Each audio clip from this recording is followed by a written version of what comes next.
Greetings! For today's book feature, I actually just received this book in the mail yesterday. So I definitely have looked at books and thought about things. Well, my mother sent this book about Roberta Flack, and it is called The Green Piano, How Little Me Found Music. And she sent this one probably because my son loves playing the piano, which you see right behind me. And it was how Roberta Flack, who went on to do great things with music, started with her piano. Now, I will tell you, this is a book that I just read to my son today, and it was such a cute story, and he was so engaged. And I just wanted to share it because I feel like, a lot of times we don't understand where some of the passion starts with children. But a lot of times it starts really early. So as parents, we really want to pick up on those things. So today I'm actually going to read the whole book. It's not that long. It is called The Green Piano, How Little Me Found Music. It was written by Roberta Flack with Tonya Bolden, and it was illustrated by Hayden Goodman.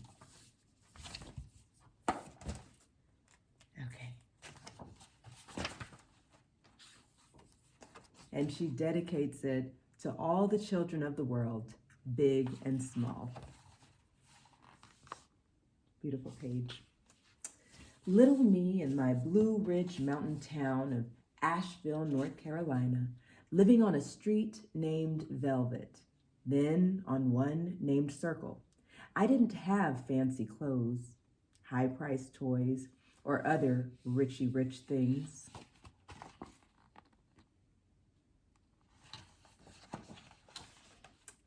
But I had music, my treasure, my gold.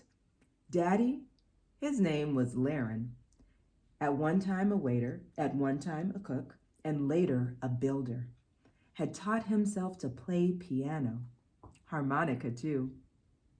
Mother, her name was Irene, a maid for a time, had taken some music lessons as a child, and now played the organ so nicely at our church. Piano, too.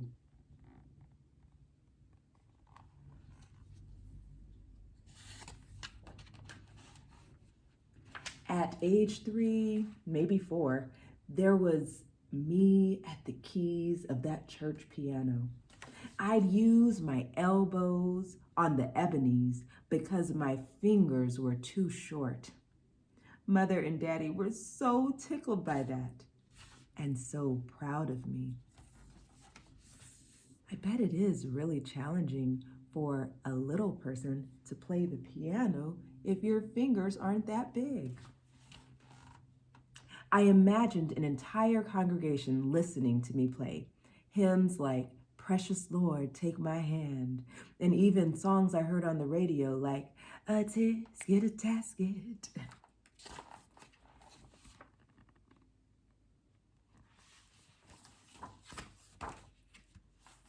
And I dreamed of having my very own piano.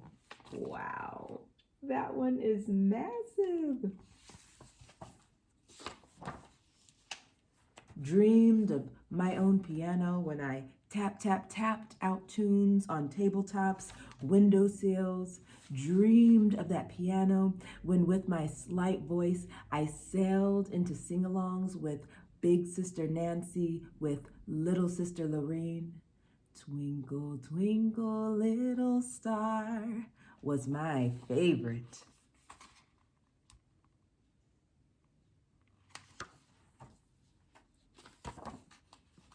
Older me, age 6, started taking piano lessons from a mighty fine lady with a noble-sounding name, Mrs. Hightower. And when Mrs. Hightower heard that we were moving, "You must make sure Roberta continues her piano lessons when she gets up there."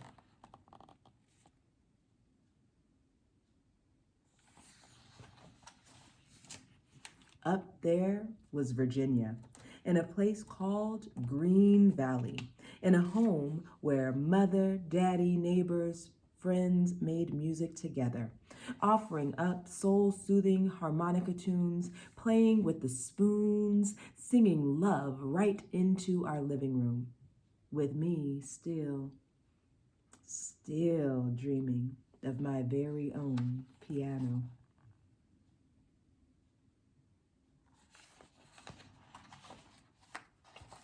Then one day, not many miles away in Washington, D.C., Daddy spied something in a junkyard he was passing by.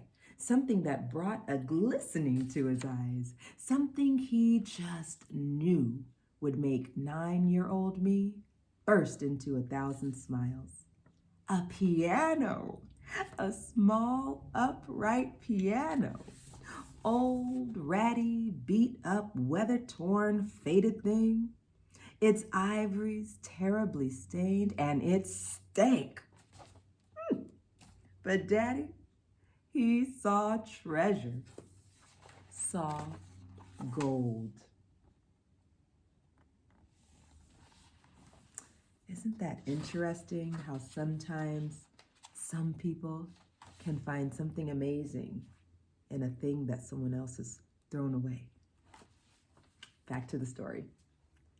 "Can I have it?" he eagerly asked Mr. Junkyard Man. "Come and get it," the man replied with a shrug. Lickety-split, Daddy hustled up, helped to haul the piano home. Whew. Let me see that one. When I first saw my piano, I saw a miracle.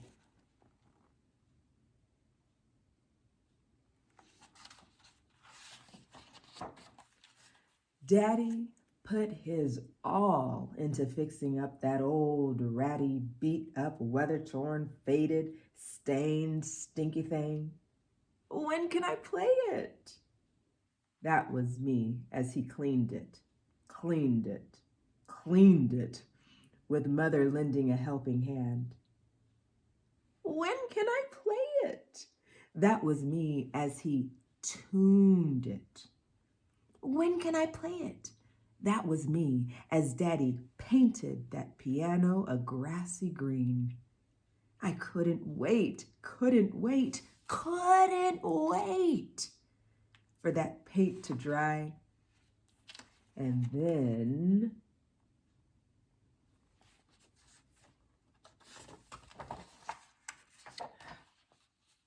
gently I touched the keys, my green piano, already a part of me, notes flowing through my fingers, to my body, to my soul. I practiced for hours and hours, teaching myself to play songs from the radio like, "Let it snow, let it snow, let it snow." Teaching myself to play songs from the church like, "Amazing Grace." Taking piano lessons again from Alma Blackman, a top teacher in D.C.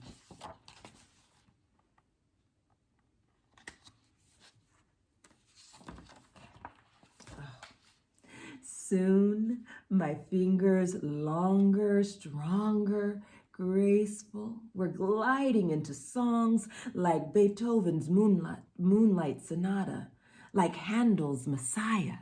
Soon, when I sang along to songs, my voice was no longer slight, but stronger, richer, smoother. And soon, I had an even bigger dream.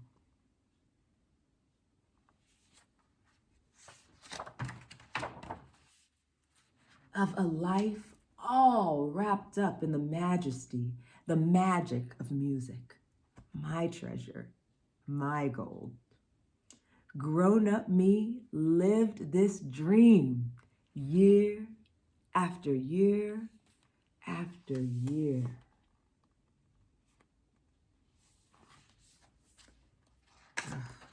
That is so exciting to be able to do what you love. Back to the story. Along the way, I never forgot the joy the miracle, the wonder, the blessing of my green piano.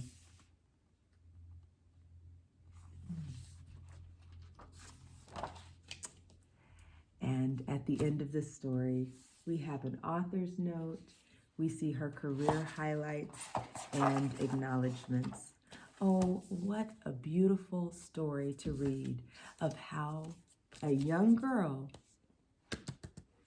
tapped into her passion of music with just this old raggedy looking piano that was given a little TLC, and it changed the course of her life. Well, I hope you enjoyed it. Be blessed.